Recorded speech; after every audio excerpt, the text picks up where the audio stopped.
He was a very smart businessman. He was a tough businessman, but he was very passionate about what he did. His love was downtown Buffalo. He just wanted to be in downtown Buffalo. He loved this strip. It was shock, great loss. Prominent Buffalo developer Mark Croce's life cut short in a helicopter crash in Pennsylvania. He was 58 years old. Orchard Park businessman Michael Capriato also died in the crash. He was 63. Good evening, everyone. I'm Casey Bortnick. Thanks for joining us right here on Spectrum News. The Western New York community remembering the two men, one who helped put the Queen City back on the map, another considered a pillar of the Orchard Park community. More on the legacy they both leave behind coming up in just a moment. But first, flood and high wind watches have been issued for most of Western New York. Spectrum News meteorologist Kaylee Went tracking the very latest for us tonight as we hit the weekend. And she's live in the Weather Center. Kaylee, what can we expect going forward?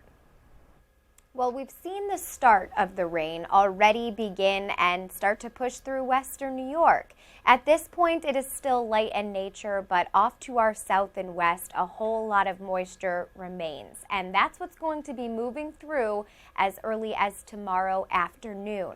Before we get to the heaviest of rain, we are talking about temperatures climbing, and already they're starting to do so. We'll go through the 40s, the 50s, and eventually tomorrow we could reach 60 degrees, which would be record-breaking. Now, following that warm-up, we are looking at the heavy rain and potential flooding Casey mentioned. And coming up in just about 10 minutes, we'll talk more on that. Casey. Kaylee, thank you. Back to our top story now. The FAA, the NTSB, investigating that helicopter crash that killed prominent Buffalo developer Mark Croce, Orchard Park businessman Michael Capriato. The two were flying from Washington, D.C. to Buffalo when the chopper went down in Mechanicsburg, Pennsylvania at around 8:30 Thursday night. Mechanicsburg is in Silver Spring Township outside of Harrisburg. The Cumberland County Coroner's Office says Croce, an avid pilot, was behind the controls. The helicopter crashed in a residential neighborhood. A neighbor described what she heard. We were in the living room and we heard a helicopter go over, and then we heard a popping sound, and we all looked at each other and were like, that's not normal. So we all jumped out and got our shoes and coats on and went in the yard. There's no damage to any of the structures or any of the homeowners, any of the homes. There's a large debris field, but everything else is fine. It's just the helicopter in the yard. Family friend shared these photos of Croce's helicopter, a Robinson R-66. These were taken last year. Croce leaves behind a wife and two sons. Capriato leaves behind a wife and three children. Well, you may not recognize Croce's name, but you certainly know his work. He played a key role in revitalizing downtown Buffalo. Buildings that were once vacant or falling apart, he brought them back to life. Croce is the man behind Buffalo's Statler City, the Curtis Hotel, the Buffalo Chop House, and Darcy McGee's. Well, the head of the Buffalo Planning Board says Croce deserves credit for more than just his buildings. Spectrum News reporter Ryan Whalen joins us now in studio, live with more of that part of our story tonight. Ryan? Yeah, Casey, Mark Croce made his name because of his business success, but it's the projects he chose to take on that may end up being his legacy. It was shock, great loss, not only to me personally, he was a friend, but also to the development community and the city of Buffalo as a whole. Before Buffalo's Renaissance was even a thing, Mark Croce was laying the groundwork. City of Buffalo Planning Board Chairman James Morrell says the developer got his start launching bars and restaurants downtown in the Chippewa Entertainment District. You had some pretty major projects that were put forth by Mr. Croce and his companies early on, in the early to late 90s, that was basically the starting point for the resurgence of the city of Buffalo. Some are still operating today, like the Chop House and Darcy McGee's. Unlike some of his peers, Morrell says Croce gravitated toward existing buildings in the city. The major part of his portfolio is refurbishing older buildings, some of the stuff that, has been long vacant within the city of Buffalo. Major projects like the Statler and Curtis hotels cemented Croce as someone who celebrated Buffalo's rich architectural history and had a vision for its future. Morrell says he made money, but he did so by taking on projects that were far from a sure thing. I'm pretty sure that he didn't have a crystal ball to say, hey, this is going to be the first start of the resurgence of the city of Buffalo, but he did take a chance. The developer's most recent project, the Emerson School of Hospitality, will soon open in the historic Livery Building. But Morrell says Croce's legacy will be more than just bricks and mortar. It gives inspiration for other developers that you can start. I'm pretty sure Mark wasn't a developer when he was first coming up, but he did see some things that he felt that was needed within the city of Buffalo. Croce also had a very successful parking business. Now, Morrell says Croce helped get the development momentum going in Western New York and Buffalo, and that won't stop now in his absence. He says the community will be stronger moving forward because of Mark Croce's contributions. All right, Ryan Whalen in studio tonight. Ryan, thank you. Meantime, a lot of questions now about the fate of Croce's businesses and his employees. His development company, Buffalo Development, releasing a statement saying in part, quote, "We want to assure the employees and the public that the businesses will continue without interruption. We will be prepared at the appropriate time to have a more in-depth discussion, Mr. Croce's life, what it meant to Buffalo, and the future of his companies." As you can imagine, and as you've seen, reaction to Croce's death has poured in from just about every sector of the community, including those who were more than just business associates, but good friends as well. Spectrum News reporter Mark Ashgarian joins us now from outside Statler City in downtown Buffalo to look at the personal side of our story tonight. Mark.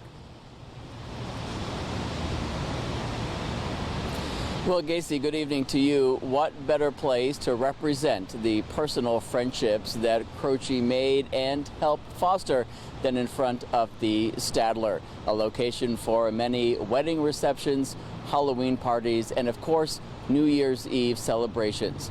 Now, we're told that many within the ballroom and other hotels and establishments he owned, like the Curtis, were more than just employees or business associates, but close personal friends as well.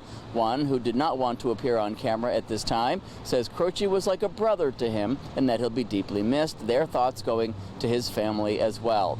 Another close and personal friend of Croce's who did speak with us is A.J. Baines, who also serves as president of the Amherst Chamber of Commerce. Prior to today's Amherst State of the City Address luncheon, members on hand held a moment of silence for both Croce and Orchard Park businessman Michael Capriato.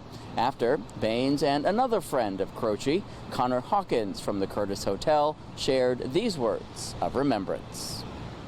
It's a tragic loss for Western New York. We were friends for the better part of 15 years, whether it was politically, trying to move the political landscape a little bit in Western New York. We were involved in some charitable work, and then he supported me whenever I needed anything at the Chamber of Commerce. I think right now I'm still in shock. A very good friend. You know, we've traveled, we joke, we talk every night on the phone. You know, I got lucky for 18 and a half years to have a mentor, someone to teach me when I first started. He's built a legacy, and, you know, my job is to try and, you know, build morale and, you know, keep that going. Among his community involvement, Croce also served on the Erie County Sheriff's Office Reserve Scientific Staff.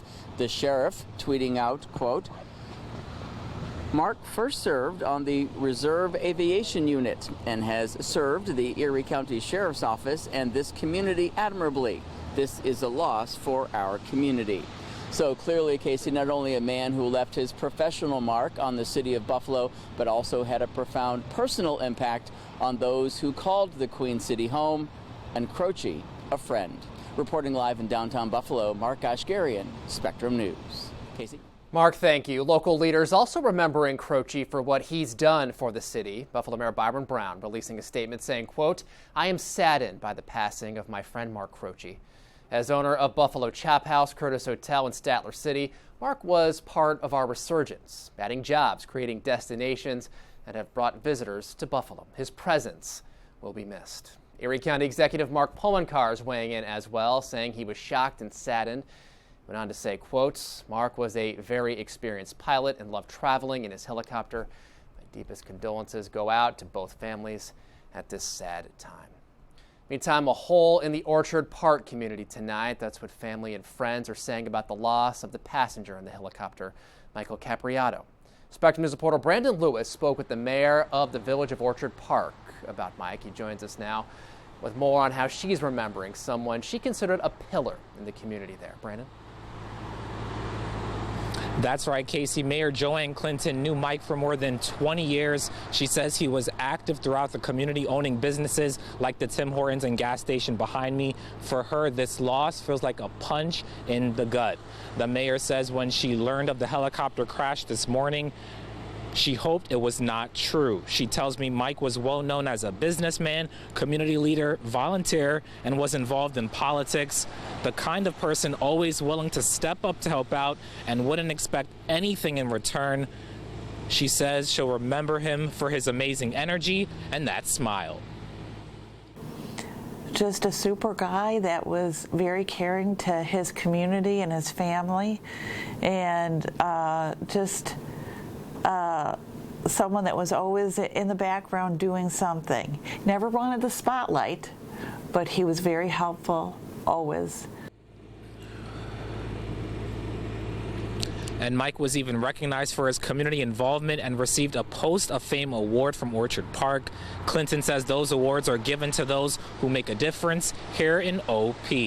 Now, Clinton says everyone is just devastated about this loss and that Orchard Park is a strong community, so they're going to come together to help out Mike's family during this difficult time. We're live tonight in Orchard Park. Brandon Lewis, Spectrum News. Brendan, thank you. And stay with Spectrum News on air and online at SpectrumLocalNews.com for the very latest on the investigation into the crash. You can also find more statements from local leaders and developers there. All right, send things over to Kaylee Wentz. She's standing by live at the Weather Center right now. In a wild 48 hours to come, Kaylee has the latest. Well, Friday has proven to be a pretty wet day, and as we move through the evening and into Saturday, that wet weather will continue. A look at our satellite and radar now shows some spotty coverage, not exactly widespread yet, but when I zoom out on the satellite and radar, you'll notice that a whole lot of rain sits just to our south, and that of course will continue to push into our area over the next several days. Now, our forecasted lows aren't exactly accurate tonight because our temperature has been climbing all evening.